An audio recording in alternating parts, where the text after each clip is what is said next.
This is Can I say it? RedPubPod. RedPubPod, RedPubPod. a podcast from Redhawk Publications. RedPubPod. Good morning, good afternoon, or good evening out there in podcast land. Welcome to yet another slam-packed issue of RedPubPod. And you know who we are. We are your favorite small little press located in Catawba Valley Community College in darling, sweet Hickory, North Carolina. We've got a very special guest today who I'll introduce in a moment, but I do want to share that this is one of those unusual podcasts where Patty gets to do her own thing because Robert's not able to join us today, and Richard will be doing this in post as far as editing goes. So I get to be the queen of RedPubPod today, and I'm thrilled. So that's why today it's just me and Joseph, and I couldn't be happier. And now again, let me go ahead and properly introduce our guest. Today I'm here with our guest veteran storyteller and Vermont's own Joseph Citro. Yay! You know what? We don't do as many novels as folks know, but this one came to us in a very unusual fashion. Joseph, I'm going to ask you a question that kind of helps our audience out.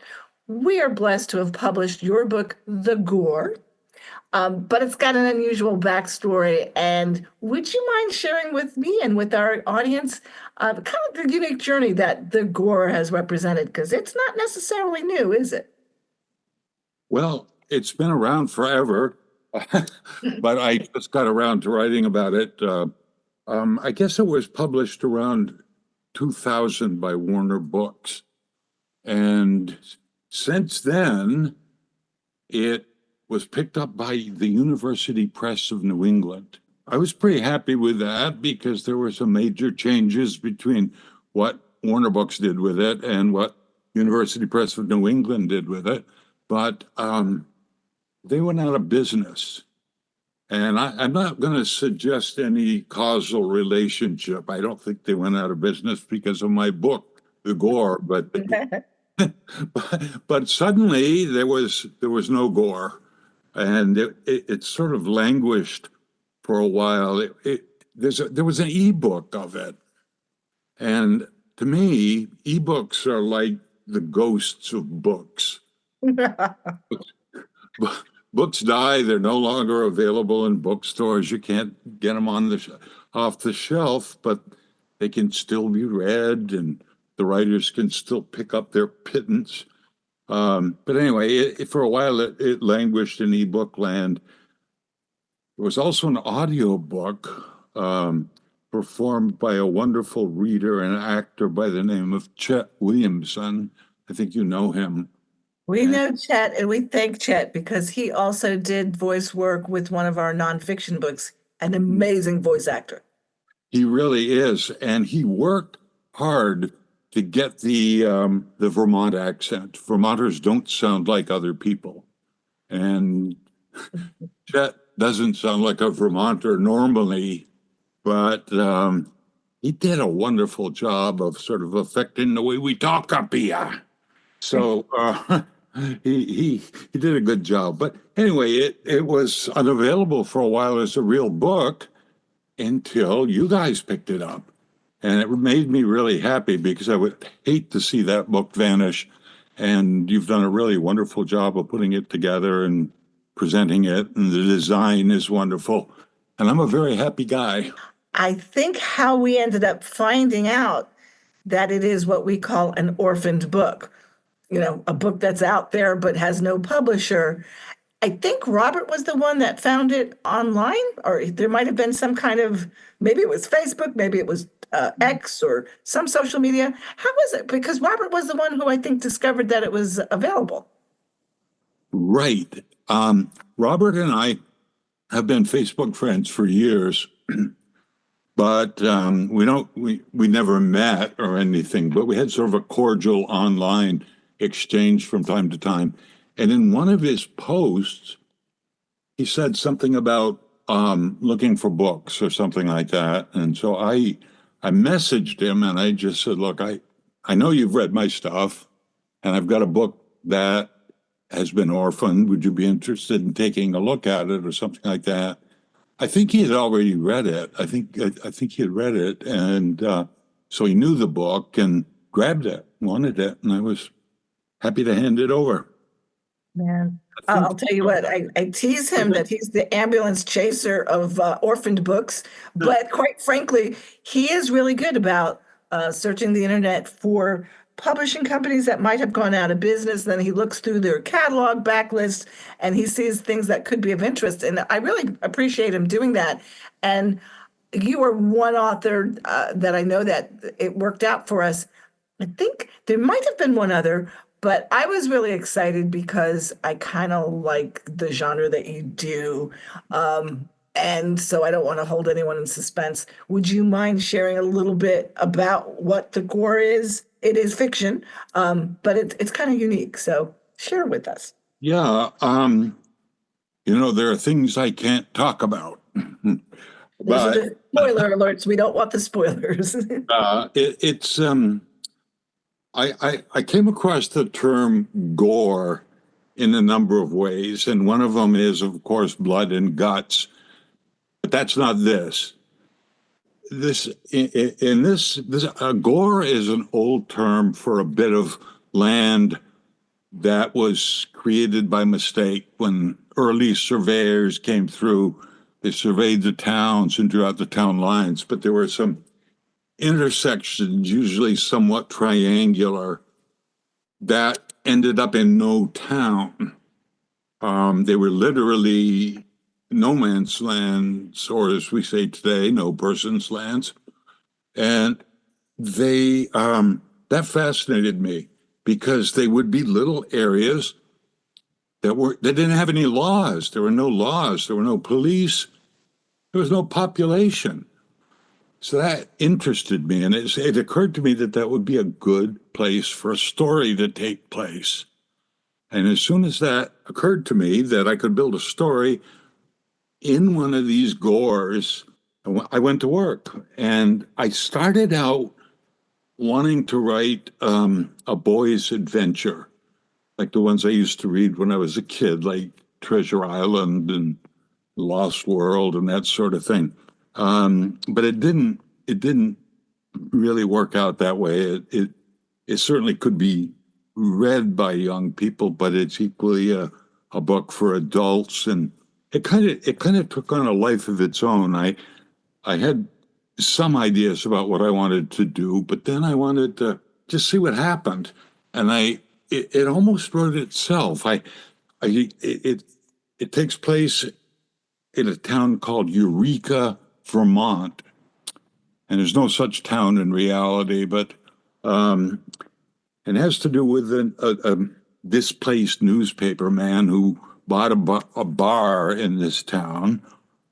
And into his bar one day walks this guy that works for the power company, a guy by the name of Claude Levine, who's known locally as Lunker Levine. Big guy, big, powerful guy. And he walks into the bar and he's looking really distraught and disturbed. And he tells this newspaper reporter that he was working out on the power lines, out in the woods, out in the midst of the Gore. And he saw something that disturbed him greatly. And this big, friendly man who rarely went into the bar and normally didn't drink, sat there and had a few shots of bourbon and told about this thing that he saw in the Gore. And subsequently, it continues to disturb him to the point that he actually commits suicide. And then the book begins because his son and his son's friend and this elderly man that both the boys love and trust decide to go up into the mountain and see what it was that Mr. Levine saw that disturbed him so much that he killed himself. And that's the launching pad. That's where the book starts. And I think that's good enough. I will say this as someone who read it, and I gravitate towards mystery, suspense, thriller, sci-fi, fantasy. This was my apple. I got taken in fairly quickly, which was fun, but at the same time, it's one of those things where you know you're not going to put the book down, which is again totally okay. I'll share also that by the time I got to that point where, okay, we need to figure out what is it in the woods, and then your imagination goes crazy. And there is a twist, and we're not going to go into that, but I didn't expect that twist that came. That came out of nowhere, and now you're reading it again with different eyes, and you're down in. It's like you're going up and down a roller coaster because it's like, whoa, where'd that come from? But that's pretty cool. So anyway, we're not giving away any spoilers here, but at the same time, fascinating read, and history has a part to play in this. Oh, sure does. Yeah. Yeah, yeah. I think the first clue really is that the little boy is a magician. and he's doing tricks, and so he's cautioning the reader not to believe necessarily what you see. And those clues are repeated here and there throughout the book, which is what makes it a mystery. I think. I mean, it's full of clues, but you know, most people wouldn't anticipate where they were leading. Some of my favorite characters are in that book too. Like this old guy named Harley Spooner, whose farm is like right on the border of the Gore. It's not in the Gore, but it's in the town of Eureka, but it's kind of a dirt road way back in the wilderness. And he's like one of these old coots that lovable old coots, I should say, that peopled my childhood. I grew up among guys like Harley. there were old Vermont types that are sort of vanishing, and I tried to be faithful with him. And an interesting part of the story is his story. An interesting part of his story is that he had these rocks on his property, and there were markings on the rocks, and he was sure that those markings had some religious significance. So that's part of the story. But that came from a newspaper article I read a long time ago about an old guy named Charlie who had rocks on his property, and he thought they were sacred stones. Interesting article, and that was kind of in my mind when I was writing the story. Those stones, this old guy who lives by himself. And after the book came out, I got a letter from a family member of this guy, Charlie. And he picked up on it. He said, the character in your book is just like my uncle. And I said, yeah, I read the article. So, and he loved it. He loved the story because it was, I was honoring his uncle. I did well by his uncle. It wasn't really based on his uncle. I never really knew his uncle, but it was this article in the newspaper that kind of triggered the Harley Spooner character. Mhm. It's all, it's hard to tell. I don't know how it is with other fiction writers, but with me, it's really hard to tell where everything came from. We pluck bits and pieces from our world and from our history and our youth, and then there's some kind of a mysterious alchemy that combines all those things, and they come out as fiction. Yeah, I could see how you would build on that world. And at the same time, it seems to me that you're also taking great pride and incorporating your geography into where you live. And that was something another thing I enjoy reading is about different parts of the world. As I read, I want to visualize and learn about a new landscape. you portray your beloved Vermont in such great detail. Well, first of all, it makes me want to visit. But second of all, it brings a question. This is not your first book. Do you typically write about Vermont or the Green Mountains, to be specific? Well, in the beginning, when I first started writing professionally, I had three books in mind that I wanted to write, and I wanted to create what I thought of as sort of a Vermont Gothic. Actually, the first book I wrote was one called Lake Monsters, and the second book I wrote was Shadow Child, and then the third novel was this one, The Gore.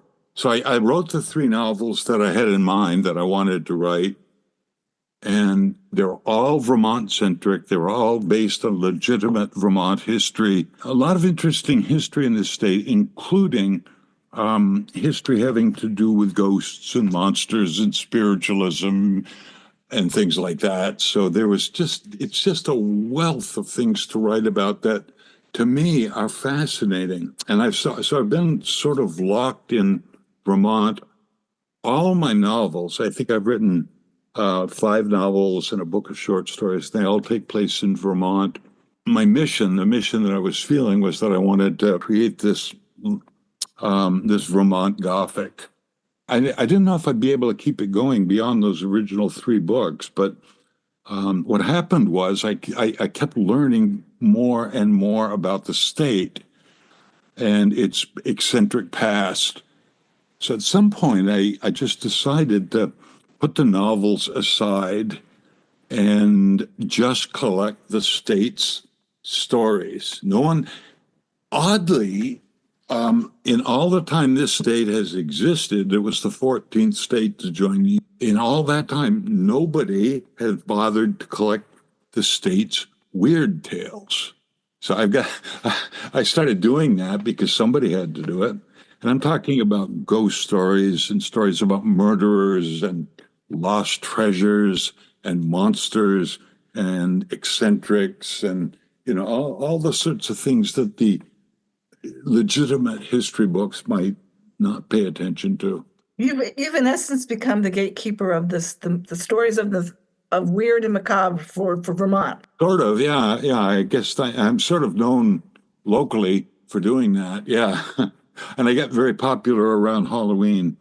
The Gore, was it your first novel then? No, the sequence was I wrote Lake Monsters first, Yeah. but that wasn't published first. And Oh. then I wrote Shadow Child second, and that was published. So that was my first book in terms of being published. So writers have 2 first books. The first one they write, and the first one they They get published. So those 2, Lake Monsters and Shadow Child, were the first 2, and then The Gore was number 3, and I've written 2 others. One is called Guardian Angels, and the other is called Deus Ex, the Reality Conspiracy. And I'm told that is not well titled because it makes this sound like a science fiction book, and it's not really a science fiction book at all. But I don't know. But anyway, those are my 5 novels, and they're out there somewhere in the ether. And again, one of those things where we're all learning about what the orphan books are, the publishing, some publishers going out of business, some of your books, if they're orphans, again, people like Redhawk, publishing companies like Redhawk might come around and swoop it up. So we'll get back to that conversation about what we do next with those other orphaned books. But I do have a question to ask you in terms of, speaking of orphaned books and speaking of publishing, what would you say the current state of publishing is as we're in the 21st century? How have you seen it change since your Warner Books days? We'll put it that way. Well, that's fun to talk about, and we could go on forever about that. I mean, I think it's in a terrible state of chaos, and it's kind of like the economic situation in this country. There are just kind of a few people that are being read by everybody, and then there's lots and lots of people who are falling into these niche interest categories. And lots of little publishers and a lot of people publishing their own stuff. There's chaos in the bookstore. If you can find a bookstore, they're closing down like crazy around here. You know, when I first entered the world of publishing was in the late 1980s, and people were saying then, this is the worst year of publishing ever. And that's been true every year since then. It just gets worse and worse and worse. And I wasn't a good fit with these mega publishers. Warner Books was not a pleasant experience. But they were a big publisher for their time. Well, arguably, they were probably the biggest in the world at that time. Yeah. And, you know, one feels kind of confident about being with such a big publisher, but, you know, they don't treat writers well. They didn't treat writers well. There wasn't that sort of intimate relationship with the editor or that you want. You know, I live in the town here in Vermont, Windsor, Vermont, which is really where the birthplace of Vermont. It was where Vermont was founded. And one of the little known facts about this town is it's where Maxwell Perkins lived, famous editor. A name that will ring a bell. Oh, yeah, especially for North Carolinians. So, you know, and his house is very near my house. Not that he's alive or anything, but I do summon him from time to time. He's probably, you know, he's certainly one of the most famous editors ever. So there's that literary tradition here in Windsor. And I like to remind myself that he's always looking over my shoulder. So I want to be careful with what I write and what I say, and, you know, respect the tradition of writing and how important it is, and respect the position between the writer and the editor. Yeah. The editors are, well, we're in a partnership with editors. The writer and the editor both want the same thing. They both want the best book possible. But when I was working with these huge publishers, there wasn't that much interaction between me and the editor. You know, I might get a couple of phone calls or a page of things that they'd like to see me change, but they also took a lot of independent action. They'd change the titles of my books without my permission. I hated that. They would put cover art that had nothing to do with the story. I hated that. And they wouldn't give me cover approval or ask me what I'd like to see on the cover. Now, working with you, for example, you asked me, what would you like to see on the cover? So I actually had a little input into the process, and I love that. To me, I'm not sure that really answers your question about how publishing has changed, but it's kind of how it's changed for me. I've been working with smaller publishers for a while. I think the biggest publishers I have right now are Globe Pequot, which is kind of a middle-sized publisher, and Houghton Mifflin. I have a book with Houghton Mifflin right now. Oh, okay. Those are sizable, both of them, yeah. But I was going to say, I've been working on these books about Vermont history and folklore. And nobody wants those. No publisher wants those. I mean, if everybody in Vermont bought one of those books, it still wouldn't be a bestseller. You know what I mean? I was reading about Robert Louis Stevenson last night, and when his book, The Strange Case of Dr. Jekyll and Mr. Hyde, came out, he sold 40,000 copies. That was a bestseller in his day. I'm sure it was. Now, you know, a big publisher like Warner Books wouldn't even be interested in that. Too few books. Yeah. $1,000. Yeah. We always talk about how, you know, people complained when the music industry changed and publishing was right behind it. In terms of looking for marketability, figuring out what the audience wants, but actually dictating what the audience will get. Yeah. And there's a big difference there. And for some of the small and middle-sized publishers, of which we're one of the smaller ones, we actually enjoy the creative process of collaborating. And it's a little trickier to get the audience, but when we do get the audience to pick up on what we're putting out, it's a little bit more magic because we didn't dictate, hey, this is the cover, this is the name, and we made all these tweaks because this is what you're going to eat. Just like, fill in the blank fast food burger service. It's like, no, we want something different, unique, something that a reader can really kind of get their teeth into and be surprised. And it's not cookie cutter. And it's not the flavor of the month author.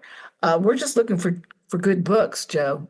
So that's our perspective on it. And we actually do enjoy the input of authors with covers and titles. We might go back and forth a little bit, but again, that's the fun part, collaborating and, being creative with one another. So Yeah, that's fun. I mean, and a book, a writer can't feel that he or she is finished with his or her book when I type the end. I mean, there's a lot that has to happen after that, and that can be a pleasant journey or not such a pleasant journey. And exactly. I think there are a lot of, I think there are a lot of world-class books that never find a publisher. I hear that all the time. I'm in acquisition, so I tend to get the manuscripts. There was one I got recently from a poet in Colorado. I read it at 11 o'clock at night on a Tuesday. I had no business reading anything at work related at 10 or 11 at night, but I did. And boy, did it just catch me immediately. I read a few more pages. I shot it off to a girlfriend. It got her attention. And I think it was later that night, maybe 12 or 1 in the morning, I wrote him and said, we'd like to do this. And he called me the very next morning, like at 8 or 9 in the morning, to say, why are you doing my book? Well, first of all, you asked me to. I know I respond a little quicker sometimes than others. I get that. So if you're out there and it's taken me 2 or 3 months, sorry. But with this particular poetry collection, it was accessible. It was meaningful. It wasn't just me. I sent it to another person who agreed and thanked the author the next day. I told him, well, it's good. It resonated. It's what you would want in poetry. It's also accessible to people that might not even like poetry. This is good. This guy's in his mid-60s. He's been trying to publish for 20 years. He asked me why we're publishing it because no one else has responded to an email, let alone had interest in publishing him. So he was eternally grateful. And to your point, there's a lot of good books out there that we will never see the light of. That's exactly what you're talking about, and I can attest to. That's what Redhawk is kind of about. We realize that there are some voices that don't get heard, and if we can do anything to unearth those hidden gems, we try to. In your case, we're reviving the dead. Yeah, you're inviting an avalanche, though. I think when word's out on Redhawk, you'll see a lot of submissions. Yeah, that's happening. Hey, there's another question I wanted to talk to you about, just because I know you have an instructor background. Would you mind sharing what some of the best practices or advice that you give aspiring writers? Some of your better habits, some of your challenges? Because I know that a lot of our students that take creative writing courses listen to our pods, so I'm kind of curious what advice you would give. Well, hey, I really only have one piece of advice that I feel is useful and worth sharing. And as I would tell my students, I had students and they all wanted to write novels. And I would just say, look, if you start something, finish it. You may think that you can't finish it, but do it anyway. If you start it, finish it. Beyond that, I have no advice. People will find their own way. We learn a lot about writing from reading, and we don't realize that we're learning it. All a writing instructor can do is kind of guide the person. You can't teach anybody to write, but what you can do is teach them how not to write. I find a lot of beginning writers blunder into the same areas. And that's kind of, I had a certain number of things that I wanted to really hammer home in my writing classes. And one of them was point of view, simply that.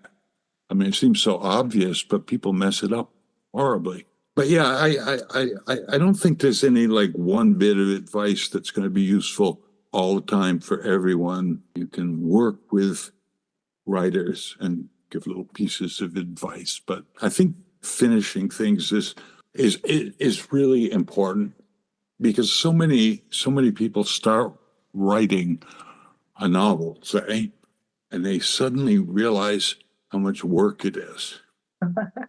And they allow themselves to get distracted and they just add another unfinished manuscript to their bottom drawer of their desk. I mean, it's so easy not to write.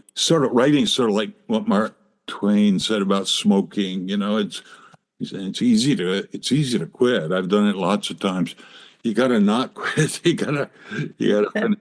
And even if the book ends up in the bottom drawer, you finished it and you have a body of work to work on. And then the joy comes, at least it did for me and continues to. The joy comes in revision. I just heard from one of a gentleman who we've been in touch maybe for 6 to 9 months, and his initial submission wasn't quite ready. And I encouraged him to get a coach or being in a writer's group where you can peer review or get an editor. And he wrote me the other day to say, it's fine, it's finished. I've been through about 30 drafts, and he was not joking. But you know what? That's something people don't understand. They think just because the book is, that first initial manuscript is done, they've written a book. And I just kind of sit back and smile and say, we'll find out. Yeah.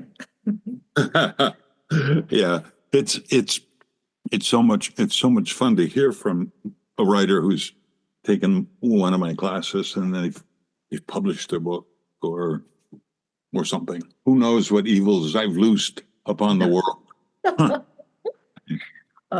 Hey, by the way, you are in Vermont and we are in chilly North Carolina. It's the end of January 2025. Who knows when people will listen to this, but it's very cold out. Are you drinking coffee right now? No, it's water. It's water. Yeah. Okay. Well, just so that you know, folks out there, I'm drinking a nice hot cup of coffee. And if you happen to live in the Hickory area, yes, this is a shameless plug for our sponsor. We encourage you to go to Tasteful Beans Coffee because not only do they have the best coffee in Western North Carolina, but they also sell books. Lots of poetry written by owner/poet Scott Owens, but also amazing food. They also sell other Redhawk Publication books. So we are a fan of Tasteful Beans. We're appreciative of their sponsorship, and we encourage everyone to go there. Joseph, when you come to Hickory, you're going to go to Tasteful Beans, right? I sure am. Yeah, I'm planning on that. Bring some books. That's right. There you go. We'll do a book signing at Tasteful Beans. That'll be fun. Okay, you know what? This is the end of this pod. I can't thank you enough, Joseph. It's always a pleasure to chat with you because I could chat with you forever. But I do want to thank you for your time. And as we end things, I want to remind people to please like, share, and subscribe to our podcast. You'll find this on any podcast platform. You'll also hear the audio version on YouTube for those folks who don't really want to go to podcast platforms. And as we end, I do want to ask you one final thing, Joseph. Can you mention to the people in podcast land the name of our podcast? It's unique. It's RedPubPod. Can I say it? Can you say the name of our podcast, Joe? RedPubPod. Oh my gosh, you did it like a pro. Usually people stumble and we make fun of you, but you did it perfectly. Thank you so much. Not at all. Thank you. I've enjoyed this. And on behalf of RedPubPod, myself, Patty Thompson, and in addition to Robert Canipe, our publisher, and our fearless leader, Richard Eller, who will be putting this together, thank you very much for joining us on yet another exciting podcast of RedPubPod. This is RedPubPod. RedPubPod. a podcast RedPubPod. from Redhawk Publications. RedPubPod. RedPubPod. Can I say it?